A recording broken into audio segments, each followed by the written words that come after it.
I love my job. I don't love my profession, is what I've heard a coach say in a recent supervision group. And it really was a difficult conversation to sit with.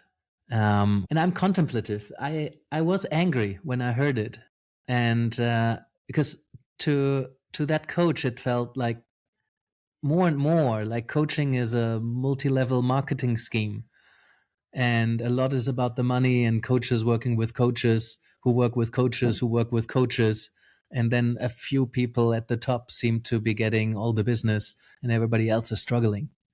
And I recognize the struggle. I see the struggle in a lot of coaches trying to make it work, figuring out marketing and sales. And we talked about whether the coaching industry might be saturated, but I got sad and angry at this coach's experience because I think the profession is so important and the skill set is so important. The way of being that it invites people into is so important to have more of in this world.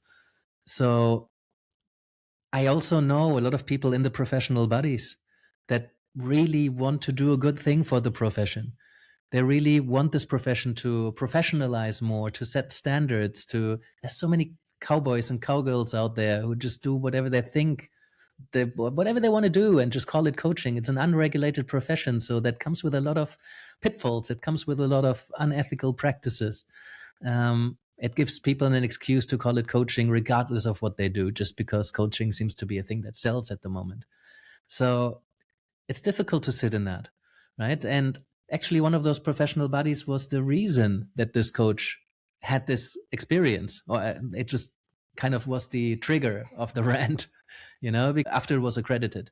So she had finished, and then a couple of days later was accredited, and so it didn't get accepted, even though it was the same course, clearly.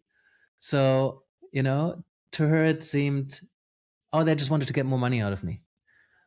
I was like, this can't possibly be it, because it doesn't make any sense even. I mean, obviously, instead of a one-off payment of something, you would want somebody to be with you for years to come.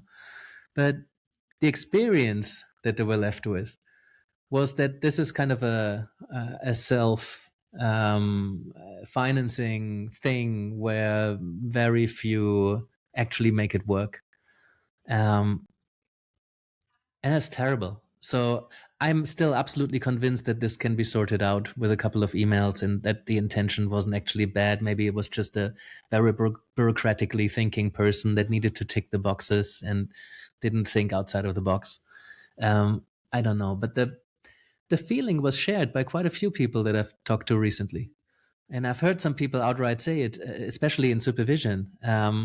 Somebody said to me, you're one of those coaches who works with coaches who then work with coaches. And I'm like, oh, whoa, oh, shit. That is quite a bit of my work, is it? Because I do love hanging out with coaches and I do love supporting them. But yes, quite a lot of my business is from other coaches.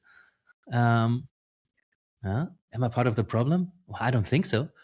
But I can see how for some people that seems a bit odd. But I've also seen from the inside, I've been teaching supervision, and I love the International Center for Coaching Supervision, and the standards they set are very high. Don't accept coaches with less than 500 hours of experience. And I remember there was a conversation, is that too little? And other coaching supervision schools and trainings, they accept coaches with 100 hours of experience. That's the lowest entry level of accreditation. So yes, of course, supervision trainings make money, and there's coaches who don't get enough business as coaches, so now they train as supervisors to open a new market because supervision becomes more established and it's more required, and it does really help, but it also brings in business. It's not why I'm doing it, but I can see how that makes sense to a coach who doesn't have a sustainable business with just coaching. So they open another arm, and many coach training courses are happy to oblige. So I can see how the success of the industry has taken a toll on the experience of many coaches. So I don't know what to do with that. I think I would just want to encourage everybody who listens to this and resonates with the sadness and the anger.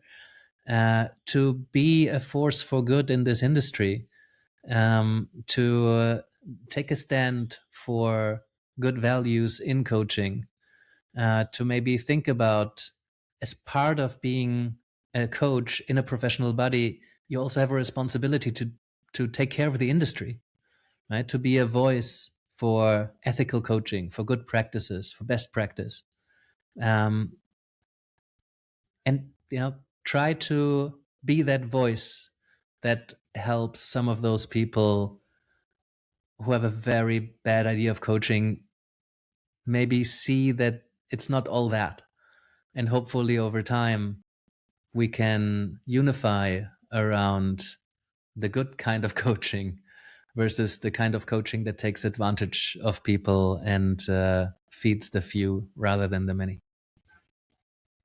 Yeah, be super curious what people think and what people's experiences are.